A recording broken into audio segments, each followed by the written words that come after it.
Ciao a tutti ragazzi, oggi prima di parlare di calcio vorrei spendere due parole per salutare il grandissimo Bruno Pizzo che ci ha lasciato, mandare un abbraccio alla famiglia. Bruno è stato un compagno incredibile per chiunque abbia guardato e abbia amato questo sport. Come mai dimenticare la sua voce, ma anche il suo modo di fare, le sue telecronache. Mi toglie un sorriso in questo momento di tristezza perché è sempre stato uno di quei telecronisti che mi ha sempre fatto venire voglia di guardare il calcio, di amare il calcio, e credo che non verrà mai dimenticato da tutti noi. Quindi gli mandiamo un abbraccio enorme, un abbraccio alla famiglia e grazie ancora Bruno. Allora, chiaramente è sempre difficile staccare, ma parlando di cose meno importanti, ovviamente, oggi ho perso un po' di tempo per andare a rivedermi un po' di dati e anche per cercare di fare un'analisi sul punto della situazione, non tanto della Juventus in campionato, perché ne abbiamo parlato, riparlato, quindi fino alla partita di questo weekend. Chiaramente non mi va di continuare a ritoccare sempre gli stessi argomenti, però ci sono delle cose interessanti sulle quali vorrei sapere chiaramente la vostra opinione, anche perché l'obiettivo del canale oggi è di arrivare ai 1000 iscritti. Siamo quasi a 300, quindi ringrazio tutti coloro che continuano a iscriversi e vi invito, mi raccomando, a lasciare un commento e a lasciare un mi piace. Tutto aiuta, aiuta me, aiuta l'algoritmo. Allora, lo so che molti di voi hanno guardato le partite di Champions League. Chiaramente erano impegnate tutte le squadre che hanno battuto e cacciato fuori le italiane, quindi il Milan, l'Inter, la Juventus della Coppa dei Campioni. Abbiamo visto un tracollo, un'imbarcata, come si dice dalle nostre parti, del PSV Eindhoven contro l'Arsenal 7-1. È chiaro che adesso tutti diranno come ha fatto la Juventus a perdere con una squadra del genere che poi va a essere sconfitta 7-1 appena passato il turno. Beh, la realtà è che la Juventus si è sconfitta da sola. La Juventus si è sconfitta da sola non giocando questa partita e producendo non solo un calcio completamente sterile, ma anche giocando senza voglia. Quindi non mi va neanche di andare a ritoccare questo soggetto e questo argomento. È chiaro, la Juventus a mio parere avrebbe fatto il suo dovere se avesse vinto col PSV, però così non è andata. Il PSV è stato sarà praticamente ormai, è quasi praticamente matematicamente eliminato, almeno di un ritorno scoppiettante, quindi più che altro sta il rammarico di non aver passato il turno, anche perché probabilmente la Juventus avrebbe avuto, secondo me, qualche opportunità. Chiaramente l'Arsenal è una squadra forte, ma sai, quando si inizia ad arrivare poi agli ottavi, ai quarti, eccetera, cambia un po' tutto e cambia un po' anche l'emozione. Ma la nostra Juventus quest'anno non era pronta, quindi secondo me non ci sta il rammarico, ci sta semplicemente da abbassare la testa, andare avanti e pensare alla prossima partita che sul calendario dice chiaramente Atalanta. Allora, le altre due, beh, insomma, parlando delle altre, mi sono scritto un po' di note. Comunque, l'Inter ha battuto agevolmente 2-0 il Feyenoord. C'è stato anche quel rigore sbagliato da Zielinski che avrebbe potuto, come si dice, ancora di più cementare la qualificazione al prossimo turno. Comunque l'Inter è molto vicina, ha giocato una buona partita e penso che è chiaramente ad oggi la favorita. E beh, il Bruges, anche il Bruges ha perso in casa con l'Aston Villa per 3-1, quindi comunque il rammarico delle italiane aumenta. Credo in questo caso soprattutto per l'Atalanta, perché io ho sempre pensato che se l'Atalanta fosse riuscita poi a superare lo scoglio Bruges, secondo me sarebbe stata una bella gatta da pelare per un sacco di squadre. Così non è andata, come ripeto, guardare avanti, ci sta a avere rammarico, a ricordarselo, a non dimenticarlo, così almeno la prossima volta quando torneremo in Champions League, sperando che sia nel 2025-26, avremo un po' più di esperienza, un po' più fame e probabilmente spero non commetteremo gli stessi errori. Comunque, vi parlavo un po' di dati, mi sono scritto un po' di note tanto per avere un po' un qualcosa che sia preciso. È vero che la Juve ha dimostrato una buona solidità difensiva, soprattutto nelle ultime partite di campionato, anche perché veniamo da 5 vittorie consecutive, non dimentichiamocelo. E guardando le graduatorie, più che le prestazioni dei difensori, guardavo anche per quanto riguarda Di Gregorio e i suoi numeri. e Benino Di Gregorio nella graduatoria di parate, la graduatoria praticamente di quante parate il portiere fa attivamente, poi si possono guardare quelle ce ne sono molte altre, però queste proprio delle parate attive del portiere. Di Gregorio figura al 16° posto in graduatoria con 43 parate.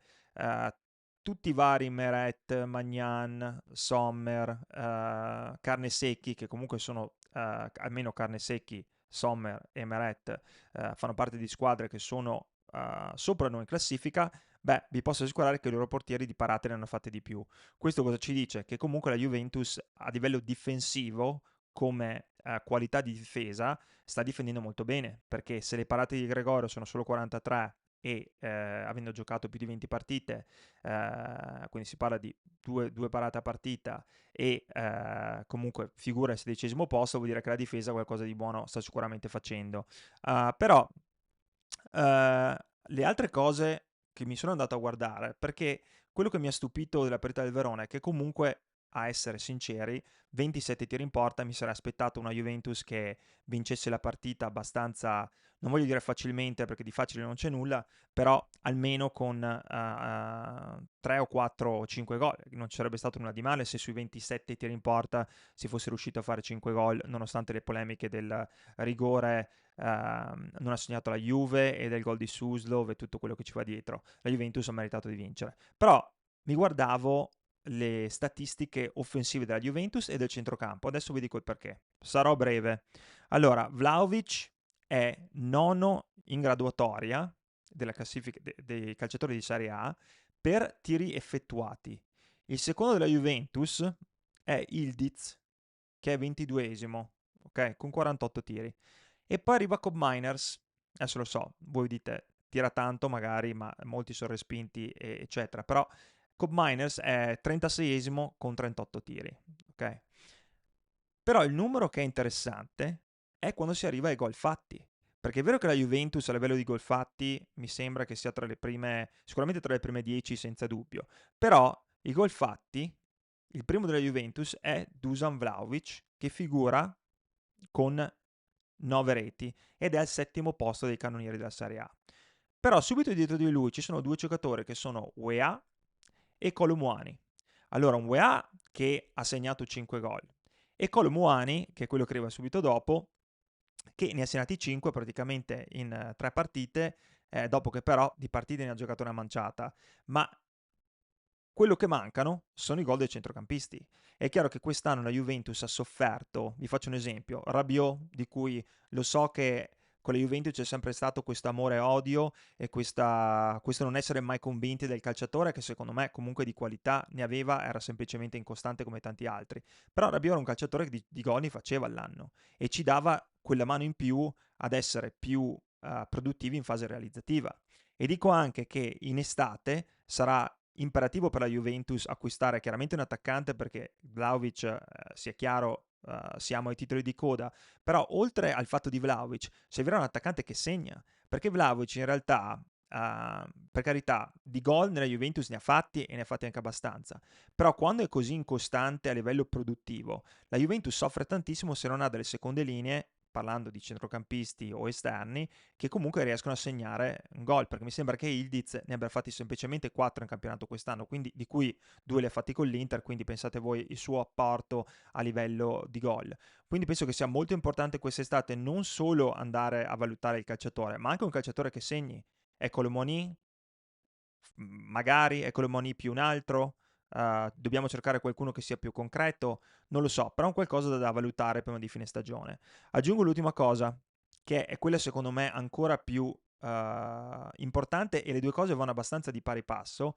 Il problema della Juventus è quello di interdizione. L'ho visto anche col Verona, l'ho visto quasi in tutte le partite della Juventus. La Juventus ha un problema grosso di palloni recuperati, perde palla spesso a metà campo con una accuratezza nei passaggi che era partita molto alta a inizio stagione, ma chiaramente si è abbassata nel corso delle ultime sicuramente 10-15 partite. La Juve è molto più imprecisa, ma soprattutto la Juve ha un problema che in fase di interdizione ha delle mancanze, perché non riesce a recuperare il pallone a metà campo. Infatti, nel dato dei palloni recuperati, Il primo è Locatelli, che sicuramente quest'anno sta facendo un lavoro incredibile a metà campo e comunque molto spesso si è dimostrato giocatore molto meglio, che sta giocando molto meglio degli anni passati. Non sto dicendo che siano dei fenomeni e campioni che abbiamo in Italia, ma sto dicendo che rispetto agli anni precedenti Locatelli sta facendo una signora stagione ed è il primo della Juventus al 41esimo posto tra tutti i calciatori. Ok? È chiaro che ci sono anche difensori, infatti il secondo al 70esimo posto è Gatti per palloni recuperati. Allora cosa voglio dire? La Juve se vuole cambiare marcia, soprattutto in vista dell'anno prossimo, dovrà investire in un attaccante che segna e direte, vabbè, è chiaro, mi sembra ovvio. Non è ovvio perché si possono comprare anche dei calciatori, basti pensare adesso a Jimenez comprato dal Milan che segnava ogni partita, sì, in Eredivisie, però Jimenez di gol ne ha fatto, quanti ne ha fatti? Uno, due, e mi sembra che in alcune partite la palla non la tocchi, quindi non è il Milan di problemi ne ha, però voglio dire, servono calciatori che abbiano quell'istinto del gol, come aveva Carlitos Tevez. Si trovano poco, costano tanti soldi, però da qualche parte per ricostruire bisognerà anche investire. E dico anche che il centrocampo, bisognerà vedere cosa succede con Douglas Luiz e altri interpreti, però bisognerà investire in qualcuno che sia in grado di dare non solo qualità, ma anche di portare dei gol a metà campo. Perché è chiaro che magari se Kefren Turam invece di 15-16 partite ne avesse giocate più di 20, qualche altro gol avrebbe anche segnato. Però non potrà fare tutto lui e non può essere solo lui, anche perché Turam è cresciuto tantissimo, ma di lacune ancora ne ha, delle lacune da sistemare. Allora, per fare un riepilogo, servirà un attaccante forte, servirà un centrocampista, la difesa credo che alla fine ci troveremo quasi in surplus quando ritornano tutti e mi raccomando non dimentichiamoci i terzini.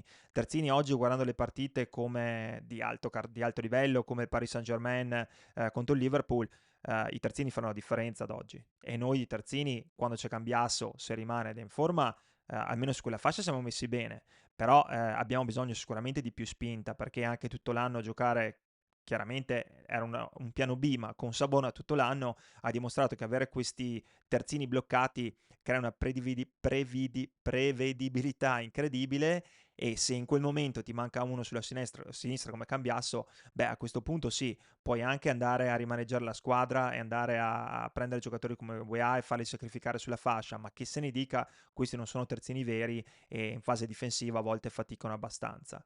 Però niente, volevo toccare questi argomenti per darvi anche un po' di dati, per parlare anche un po' di cose diverse che non siano sempre le solite polemiche, il VAR e queste cose qua. Mi raccomando, iscrivetevi, è importantissimo e supportate il canale. Andiamo verso i 1000 iscritti, testa bassa, pedalare come deve fare la Juve, a pensare alla prossima partita che sarà l'Atalanta. Ci vediamo presto, un abbraccio.